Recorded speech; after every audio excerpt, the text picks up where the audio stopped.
Guys बहुत ही interesting article है आज आपके लिए। एक ब्लूमबर्ग यहाँ पे न्यूज़ चैनल है अमेरिका में, उसके हिसाब से, उसकी रिपोर्ट के हिसाब से Indians are living USA and इसकी वजह से यहाँ पर हाउसिंग जो मार्केट है टेक्सास की स्पेशली वो क्राइसिस में आ गई है, बहुत ही सॉफ्ट हो रही है हाउसिंग मार्केट। तो 2 टॉपिक्स टच करे हैं इस रिपोर्ट ने। पहला, इंडियंस आर लिविंग यूएसए, ये कौन सा, ये कब से हुआ, कैसा हो गया।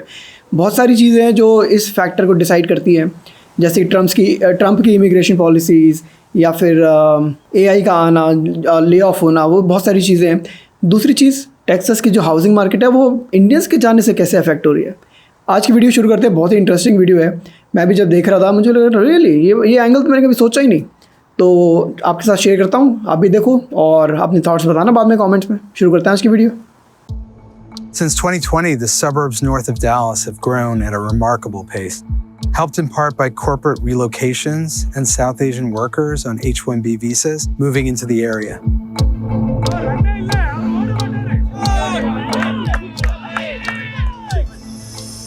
New housing developments, schools, and a highway expansion followed, reshaping towns like Frisco, Prosper, and Salina. But now some of the forces behind that growth are starting to shift. President Trump's $100,000 fee on new H-1B visa applications is triggering confusion for corporate America and for workers. Governor Greg Abbott is temporarily pausing all H-1B visa applications.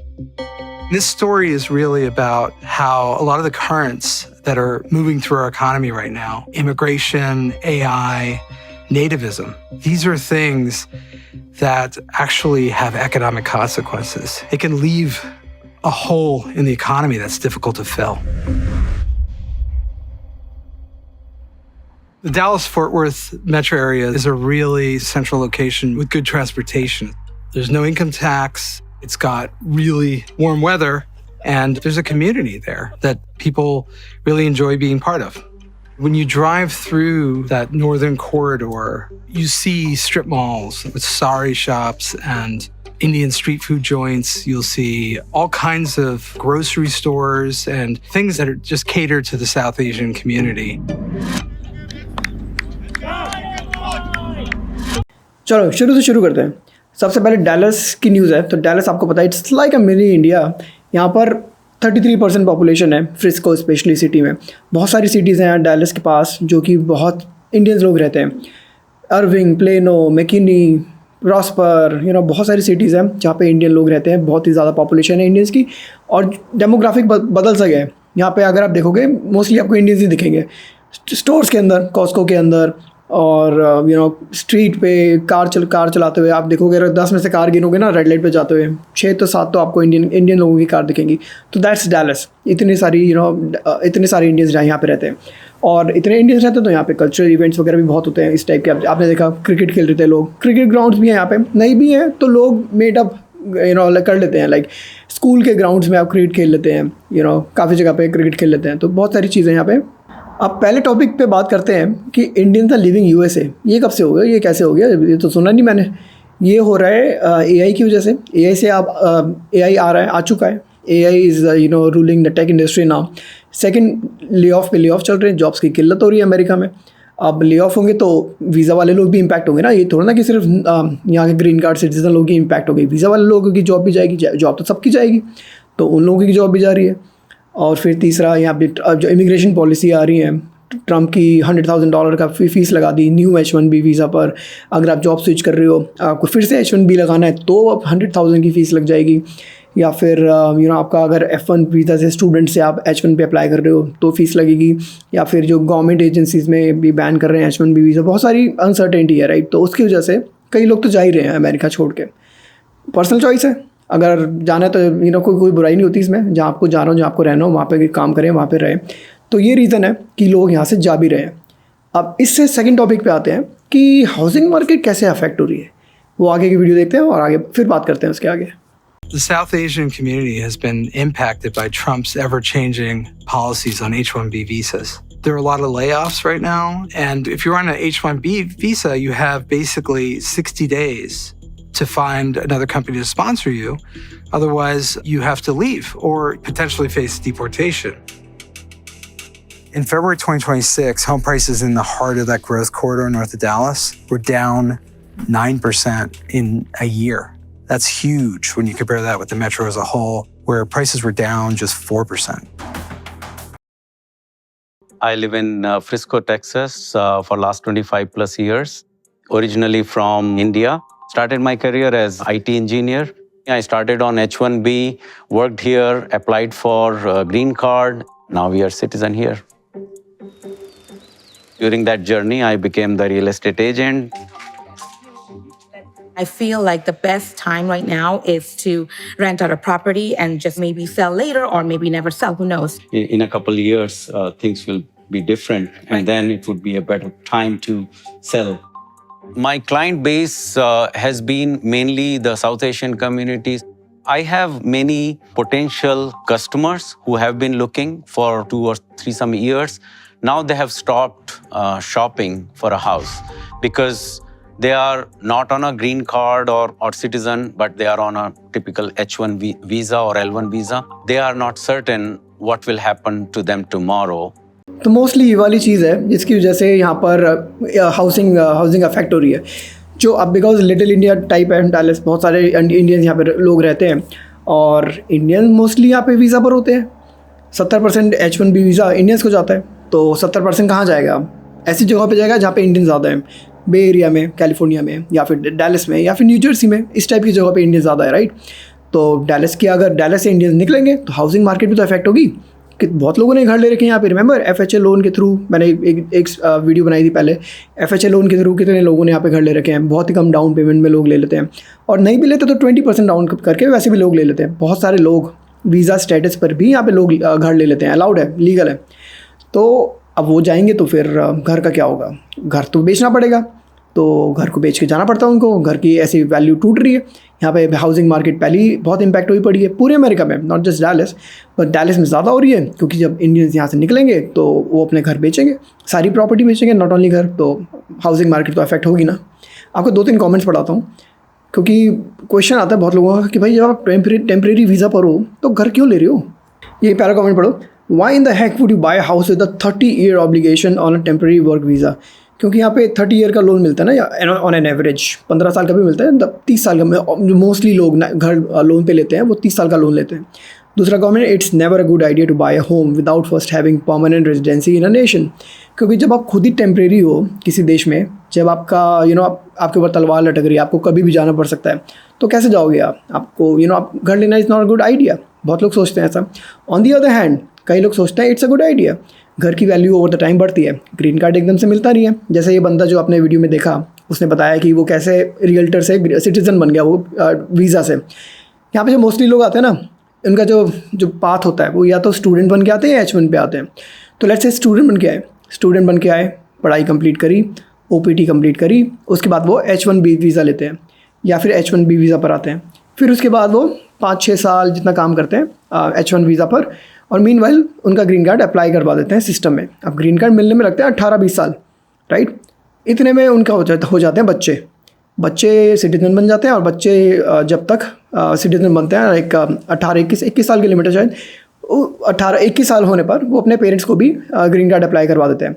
Meanwhile वो अपना, because उनका green card already pipeline में है, process में है, उनको extension मिलती रहती है. तो people never go back to India. तो दैट्स ए राउट.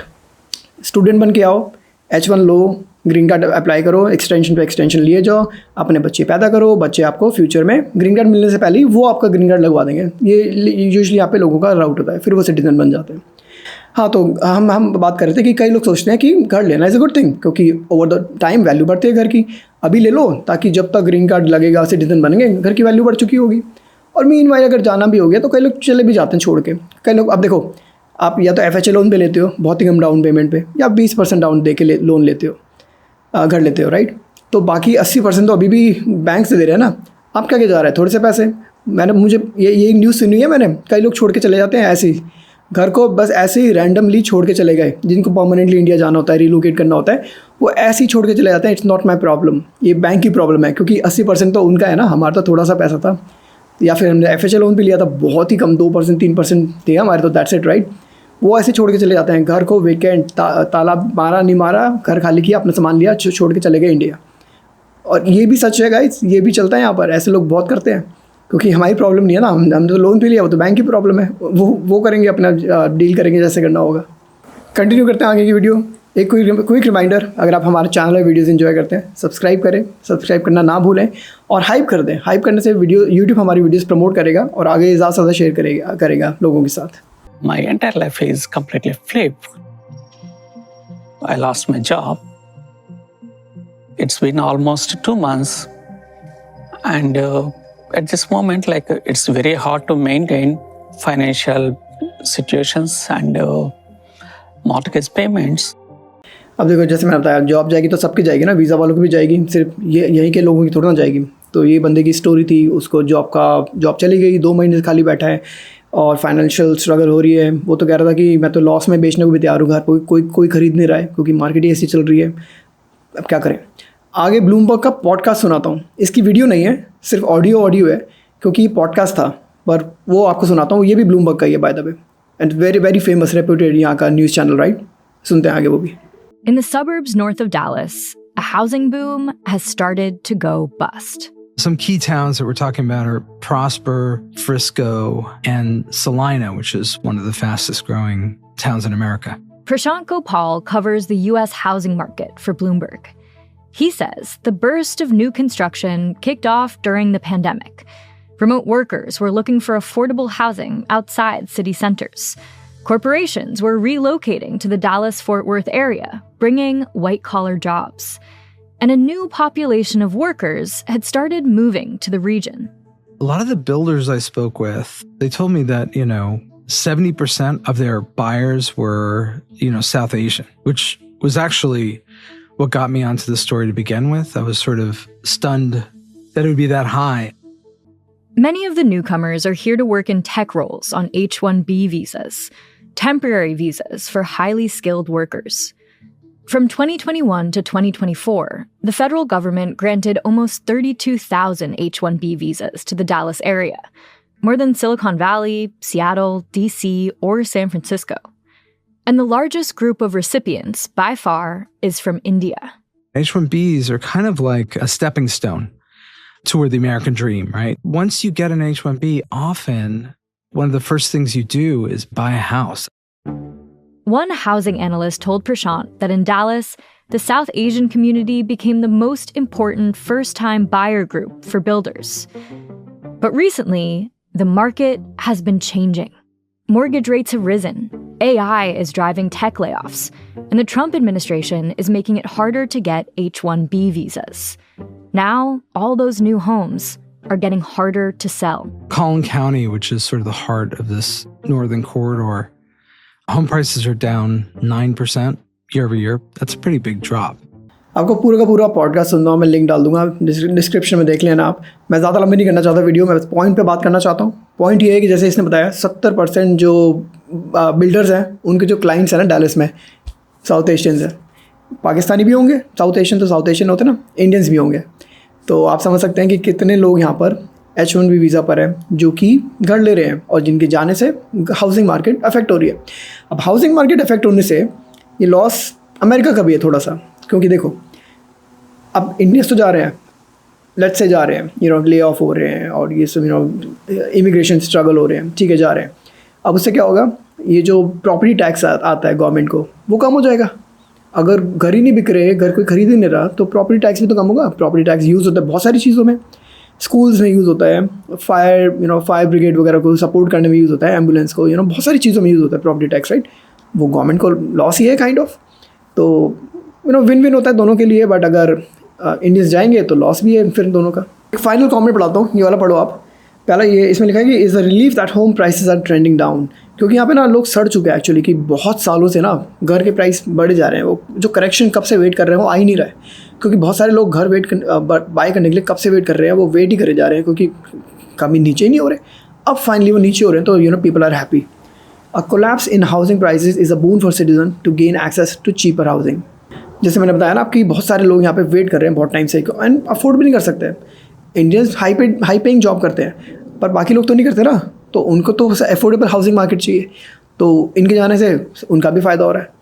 बड़ा इंटरेस्टिंग सी थी वीडियो आज की। मैं भी ऐसे सुन के हैरान था कि अरे ये ऐसा कैसे हो रहा है कि को रिलेशन देख रहे हो आप, को रिलेशन कि इस चीज़ से ये हो रहा है, इस चीज़ से ये हो रहा है, और इंडियंस के जाने से हाउसिंग मार्केट इफेक्ट हो रही है डैलस की। तो that was really fascinating to see कि ऐसा भी हो रहा है दुनिया में, मार्केट में।